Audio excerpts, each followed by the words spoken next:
बहुत ही प्रसिद्ध कहानी है।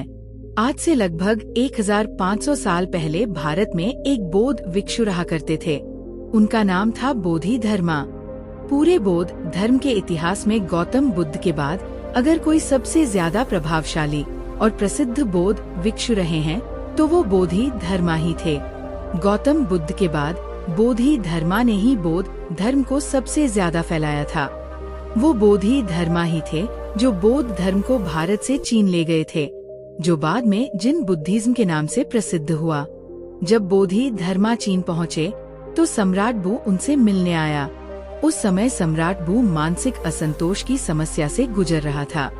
उसने बोधि धर्मा से कहा, मैंने बहुत कुछ करने की कोशिश की थी, लेकिन मेरे मन में शांति नहीं है। ये हर समय भटकता रहता है। क्या आप मेरे मन को शांति दे सकते हैं? बोधि धर्मा ने कहा है तुम्हारा असंत मन? दो मुझे, मैं उसे अभी शांत करके देता हूँ। सम्राट बू को कुछ समझ नहीं आया और वो चुपचाप खड़ा रहा। बोधि धर्मा ने कहा, ठीक है, मैं तुम्हारा मन शांत कर दूंगा, लेकिन इसके लिए तुम्हें कल सुबह मेरे पास आना होगा। और हाँ, याद रहे, अपना असंत मन अपने साथ ही लेकर आना, उसे भूलना मत। सम्राट बू को ये जवाब कुछ अजीब सा लगा। वह पूरी रात सो नहीं सका और सोचता रहा कि ये कैसा पागल भिक्षु है जो कहता है मन साथ लाना, लेकिन उसके पास और कोई दूसरा रास्ता भी नहीं था। इसलिए उसने तय किया कि वह एक बार उस भिक्षु के पास जरूर जाएगा। अगली सुबह सम्राट बू बोधि धर्मा के पास पहुंच जाता है। बोधि धर्मा आंखें बंद करके ध्यान में बैठे हुए थे। सम्राट की आहट पाकर बोधि धर्मा अपनी आंखें खोलते हैं और सम्राट बू से कहते हैं, तो तुम आ गए। लाओ, जल्दी से अपना शांति मन मुझे दे दो, मैं उसे शांत करके तुम्हें वापस देता हूँ। सम्राट बू ने कहा, आप कैसी बातें कर रहे हैं? क्या मन भी कोई वस्तु है जिसे मैं आपको दे दूं? ये तो मेरे अंदर है। बोधि धर्मा ने कहा, तो एक बात तो साफ है कि तुम्हारा मन तुम्हारे ही अंदर है। सम्राट ने कहा, हाँ, मेरा मन मेरे ही अंदर है। बोधि धर्मा ने कहा, तब फिर तुम अपनी आंखें बंद करके बैठ जाओ और अपने उस असंत मन को अपने भीतर खोजो। जैसे ही तुम्हारा असंत मन मिल जाए, मुझे बताना, मैं उसे शांत कर दूंगा। बोधि धर्मा का ये जवाब भी सम्राट बू को अजीब लगा, लेकिन वो कर भी क्या सकता था। उसने अपनी आंखें बंद की और अपने मन में उठने वाले विचारों को देखने लगा। वह अपने असंत मन को खोजने का प्रयास करता रहा। कुछ घंटे गुजर गए, सूरज निकल आया था। सम्राट बू ने अपनी आंखें खोली। बोधि धर्मा ने पूछा, मिला तुम्हारा शांत मन? सम्राट बू ने सिर हिलाया। बोधि धर्मा ने कहा, ठीक है, कल फिर आना। सम्राट बू दोबारा अपनी आंखें बंद करके अपने भीतर असंत मन को खोजने का प्रयास करता है। वह जितना अपने अंदर डूबता चला जाता है, उतना ही अपने मन और विचारों से दूर होता जाता है।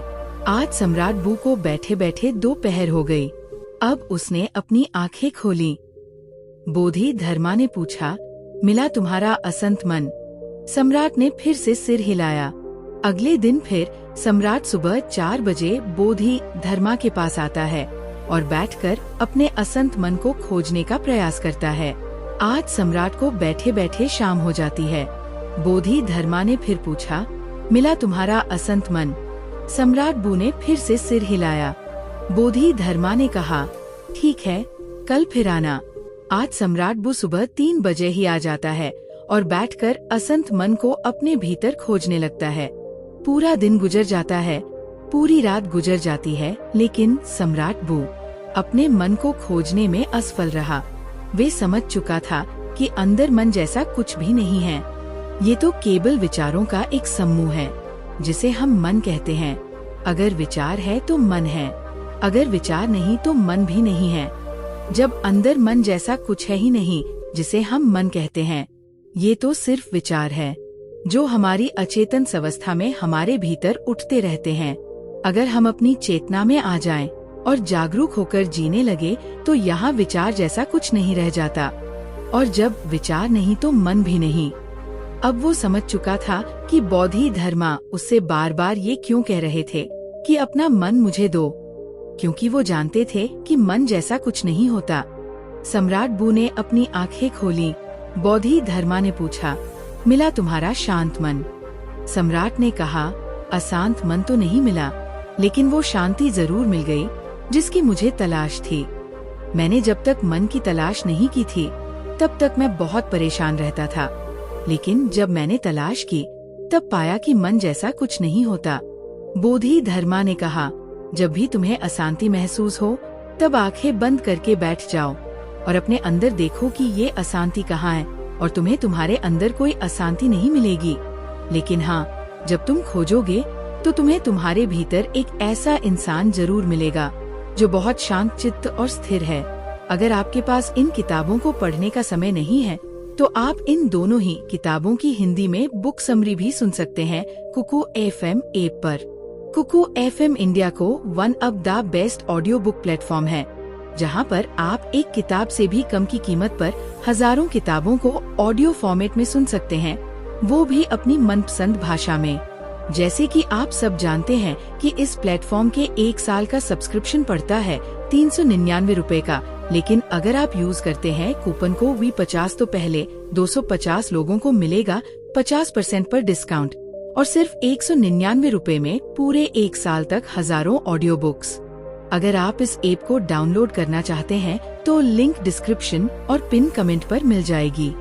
अगर हम अपने जीवन में देखें तो हमारे चारों तरफ ऐसे लाखों लोग हैं जो मानसिक अशांति से परेशान हैं।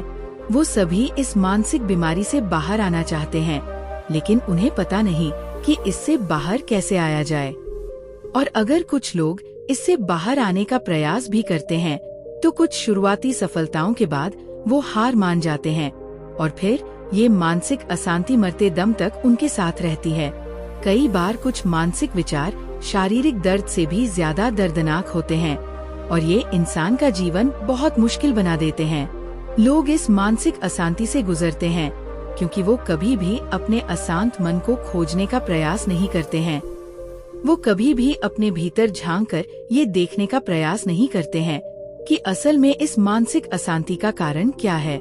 जैसे कि हमने ऊपर कहानी में देखा कि मन जैसी कोई चीज हमारे अंदर नहीं होती। असल में मन हमारे अंदर उठ रहे विचारों का समूह है, क्योंकि हम अचेतन तरीके से बस कुछ भी सोच रहे हैं। कभी बीते हुए कल के बारे में सोचते हैं तो कभी आने वाले कल की भागदौड़ में हम ये भूल ही चुके हैं कि जीवन ना तो भूतकाल में है और ना ही भविष्य में। जीवन तो आज में है, इसी पल में है जिसे हमने जीना ही छोड़ दिया है। अगर हम अपनी चेतन अवस्था में रहना सीख जाएं, जागरूक होकर अपने अंदर चलने वाले विचारों को देखना शुरू कर दें, तो धीरे धीरे हमारे अंदर उठने वाले विचार कम होना शुरू हो जाएंगे, क्योंकि तब विचारों को उत्पन्न होने का समय नहीं मिलता।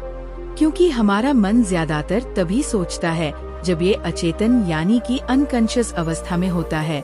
जैसे जैसे हमारी जागरूकता यानी अवेयरनेस बढ़ती जाती है, हमारे विचारों के उठने की तीव्रता कम होती चली जाती है, और जब हम विचार शून्य हो जाते हैं तो हमारा मन गायब हो जाता है, और ये हमारे लिए मुसीबत नहीं बल्कि खुशी और शांति का स्रोत बन जाता है। आपसे जब भी आप अपने जीवन में अशांति या किसी प्रकार का दुख महसूस करें तो चुपचाप आंखें बंद करके बैठ जाएं और अपने अंदर उठने वाले विचारों को देखना शुरू कर दें। इन उठते विचारों को रोकने की कोशिश न करें, बस इन्हें आते और जाते देखें। समय के साथ धीरे धीरे ये विचार आने बंद हो जाएंगे और अंत में आप खुद को एक ऐसे इंसान के रूप में पाएंगे जो अंदर से एकदम स्थिर और शांत है।